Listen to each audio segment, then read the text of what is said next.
$150 million project. The $150 million issue? That's the $150 million price tag. Do I really look like a guy with a plan?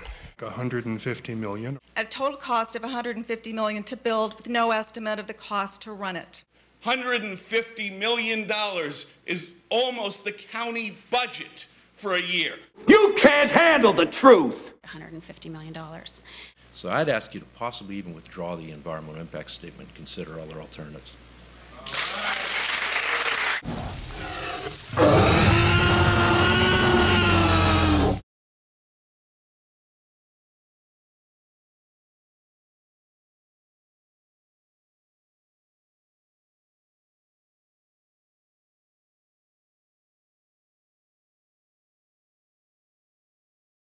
What I want to know is whether, as those big numbers are being contemplated, whether a partnership with any federal agency, whether it be ICE, Homeland Security, or any other federal agency, is being considered as part of the calculations of why such big numbers could be required.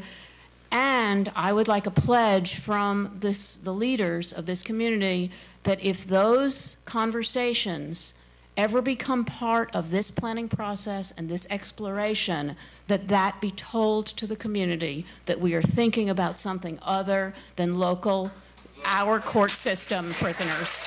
We don't plan, I don't advocate, and I would advocate against holding federal prisoners except overnight for a matter of hours until they can be transported down to the federal facility by the U.S. Marshal. What happens to the buildings, the facilities that are in downtown Bellingham? Are there going to be more, yet two more derelict, empty buildings in the city of Bellingham? What is the schedule for putting the purchase before the county council?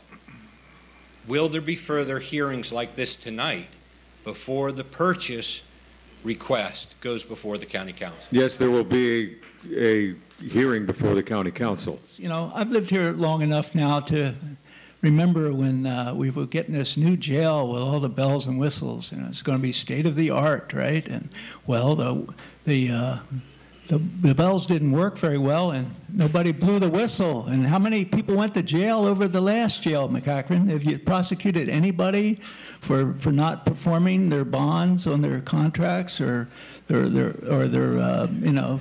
Did anybody get fined for messing up on that?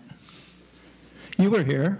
Yeah, I was here, and I can't tell you that anyone was prosecuted. We had a lawsuit involving we had a lawsuit involving the jail. Did you win it? It was built, and related to the contractors, related to some of the issues. I can't tell you. I can't remember right now exactly what the result was. The jail was funded by the state.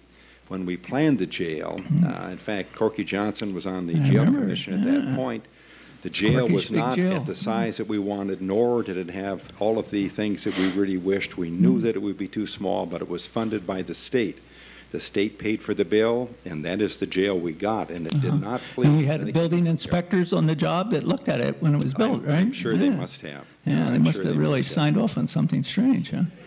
Yeah. While you're making your decisions and fighting for change and fighting for a different route and a different path, please remember that people are in danger and people are getting injured in the facility that you have now.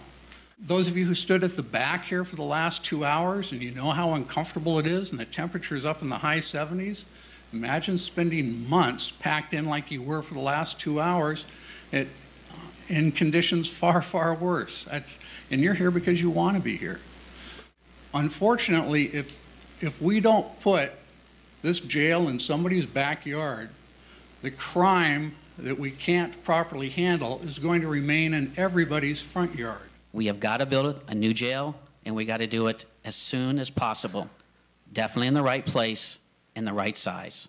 The 60 acres, I'm not sure why so much land. Somebody mentioned that it might have been some kind of mandate. I'd love to hear why 60 acres. It seems like I've quickly searched on the web and saw sites with 800 beds on 2 acres, 3 acres all over this state. Mr. Kremen, you made a wise comment a couple hours ago that for this thing to fly well, it was going to have good buy-in from the public. You got it, sir. 62%. said, go forth, do it, raise our sales taxes. We're behind you, 62%. I read in the Linden Tribune, in Wednesday's paper, it said in 2004, Whatcom County asked for citizens' money to construct a new jail, yet today that money is gone. I have asked since 2004, I have asked probably 100 people, if not more, what they thought about a jail project, because this is something that's been important to me. I voted for it. 30 seconds. Most of the people are dismayed that their money is gone. Where is it? And why has the county dragged their feet? I would like to encourage that you prioritize moving this project forward quickly, because there's a lot of people who are very suspicious about where the money has gone, and the issue has been kept so quiet. We need to solve the problem, not build human landfills. Thank you.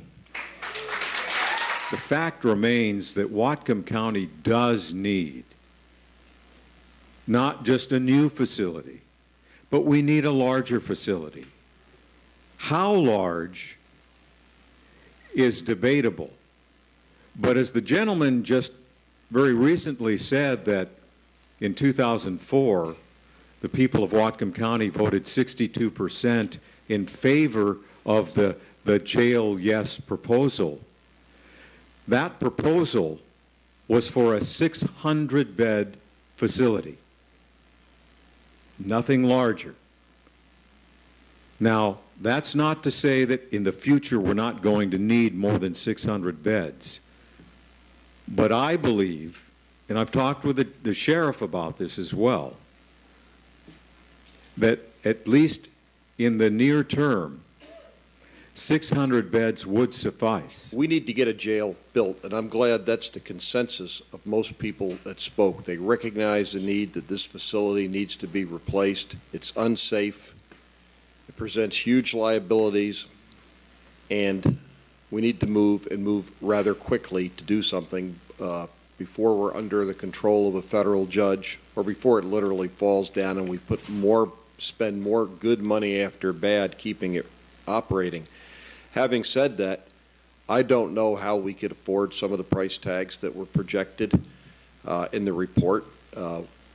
If we look at those numbers, I don't see how it's possible to do. We need to look what's being done down in Des Moines, Washington. They've just constructed an 800, or they're in the process of constructing an 800-bed facility down there, and they're doing it for $50 million. And if we design the facility correctly, we can operate it with very little increase in staffing. I think the numbers there that are in the EIS with regard to staffing projections are skewed. We don't need that many people to operate the jail if we build it and design it correctly. I want to remind the audience that your government really is composed of 3 branches of government. It's the executive, the legislative, the council, and the judicial branch.